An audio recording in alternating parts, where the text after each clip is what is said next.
Hey everyone, I am so excited to talk to you today about a book that genuinely blew me away and frankly changed the way I think about my own life. It's called The Good Life Lessons from the World's Longest Scientific Study of Happiness by Robert Wadinger and Mark Schultz. Now, I know what you might be thinking, another self-help book, right? But trust me, this isn't just a bunch of feel-good advice. This book is built on something truly extraordinary, the Harvard study of adult development, an ongoing scientific endeavor that has been following people's lives for over 80 years. Can you even imagine that? 80 plus years of real human lives, documented in detail. It's not about theories, it's about actual evidence. The authors, Robert Wadinger and Mark Schultz, are the current directors of this incredible study, and they take all this vast data and boil it down to the ultimate secret to living a good, happy and healthy life. And you know what the big reveal is? It's not what most of us think. We often chase things like career success, money, fame, or even just hitting certain milestones, right? We scroll through social media, see everyone else's highlight reels and wondering if our own lives are lacking. We think, if only I had that new car, or if I just got that promotion, I'd be happy. But the Harvard study tells us with an 84-year-long voice that while those things matter, they're not the primary drivers of our well-being and longevity. So, what is it then? The absolute core message, the single principle that stands out for its consistency and power across thousands of lives and studies, is this: good relationships keep us healthier and happier, period. It sounds almost too simple, doesn't it? Like something your grandma might have told you, that as Jay Shetty says, ancient wisdom has been right all along. A good life is built with good relationships. Daniel Gilbert, author of Stumbling on Happiness, echoes this, saying the book reveals the secret of happiness and reminds us that it was never really a secret after all. Now, when we talk about happiness, the authors clarify something important. They're not just talking about fleeting pleasures, what psychologists call hedonia, like the momentary joy of eating an Oreo. They're talking about something deeper, something Aristotle called eudaimonia, which is the sense of deep well-being, where your life feels meaningful and purposeful. It's a kind of happiness that can endure through both the good times and the bad. They often use terms like well-being, thriving, and flourishing because they refer to an active, constant state of becoming. It's about feeling that your life is worth something, valuable to you, regardless of how pleasurable or miserable a given moment might be. One of the most powerful things the book explains is why we often get this wrong. We humans are surprisingly bad at effective forecasting. That's the psychological term for predicting what will make us happy. The authors give this fantastic example of a study in Chicago where commuters were asked if talking to a stranger or minding their own business would make for a more positive experience. Most thought being alone would be better, but when they were instructed to talk to a stranger, guess what? They felt better and had a greater sense of belonging. We tend to overestimate the messiness or potential costs of connecting with others and underestimate the huge benefits.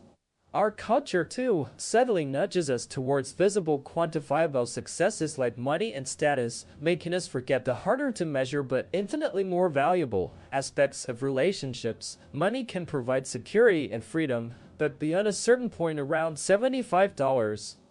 Zero household income back in 2010 when a case study was done. More money doesn't correlate with more daily happiness. It's a tool, not the goal itself, as Aristotle pointed out millennia ago. So you might be wondering, is it too late for me if I haven't focused on relationships or had a tough life? And the definitive answer the study provides, across generations and diverse experiences, is a resounding no. It's never too late to cultivate warmer relationships. Your genes, your childhood, your natural disposition, even the neighborhood you grew up in, these things matter, and some are certainly beyond your immediate control, but the research clearly shows that your ways of being in the world are not set in stone, they're more like they're set in sand. Our actions and choices account for about 4/4 of our happiness. We're adaptable, resilient, and capable of meaningful change at any age. The book really drives this home by taking us through the lives of the Harvard study participants, sharing intimate stories from people like Henry and Rosa Keene and Wes Travers. Henry, who grew up poor in Boston's West End and worked in a factory his whole life, was by all measures happier than some Harvard-educated men who chased career success. His secret: he found companionship and a second family at work, and he prioritized his relationship with his wife.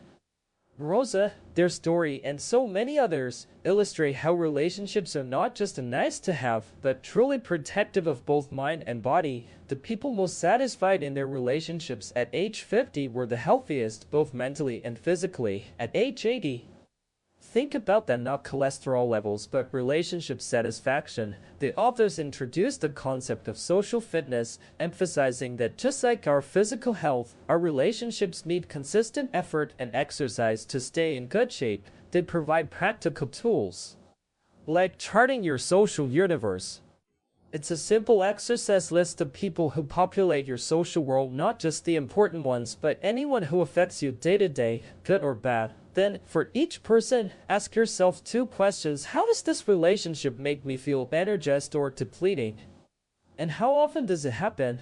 This helps you identify the keystones of support in your life. Do you have people for safety, for learning, for emotional closeness, for fun, for practical help? You might be surprised to find gaps, or even realize that some casual acquaintances bring you more joy than you thought. Another critical aspect the book highlights is attention, which the authors powerfully describe as the most basic form of love. It's not something we can replenish, it is our life. The book uses the example of Leo DeMarco, a high school teacher, who was considered one of the study's happiest men.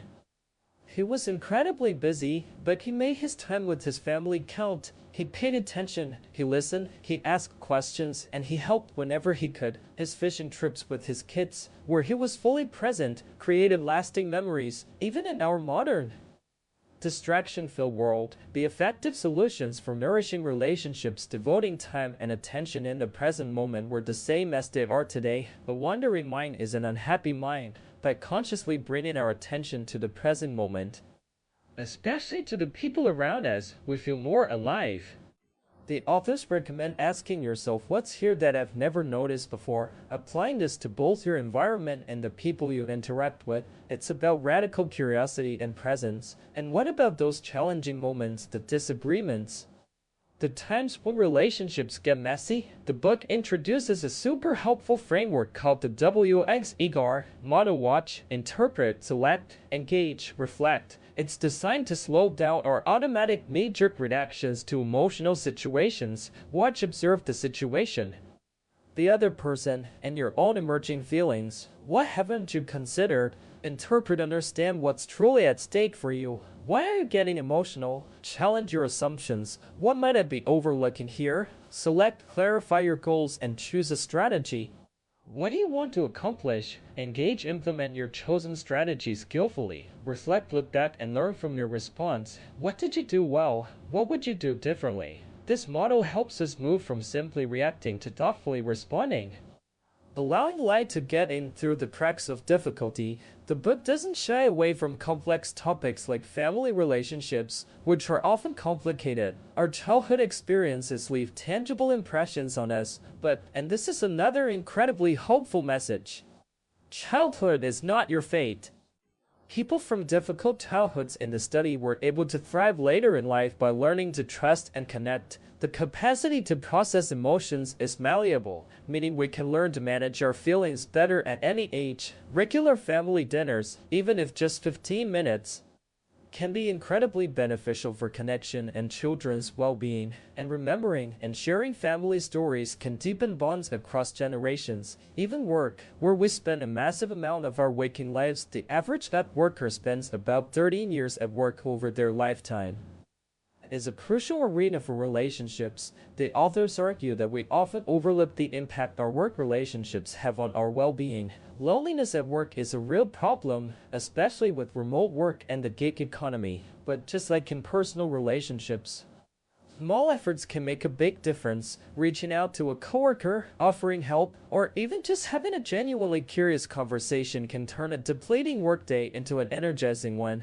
Mentorship, in particular, is highlighted as a source of generativity, allowing us to extend our influence and wisdom to the next generation, which is deeply satisfying. In conclusion, The Good Life is truly an essential book for human flourishing. It's not about achieving a distant award or a magical destination, it's the path itself, and the people walking it with you.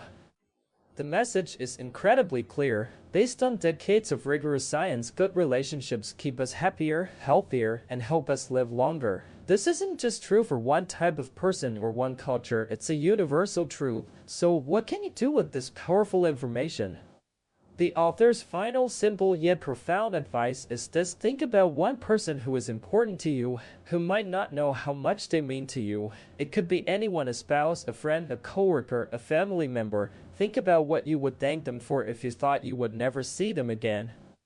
And at this moment right now, turn to them, call them, tell them. This book isn't just something to read, it's a call to action. It reminds us that our most precious asset isn't money or status, but our time and attention, and how we choose to invest them in our relationships. The good life isn't always out of reach, it's right in front of you, sometimes only an arm's length away, and it starts now. Thank you so much for listening.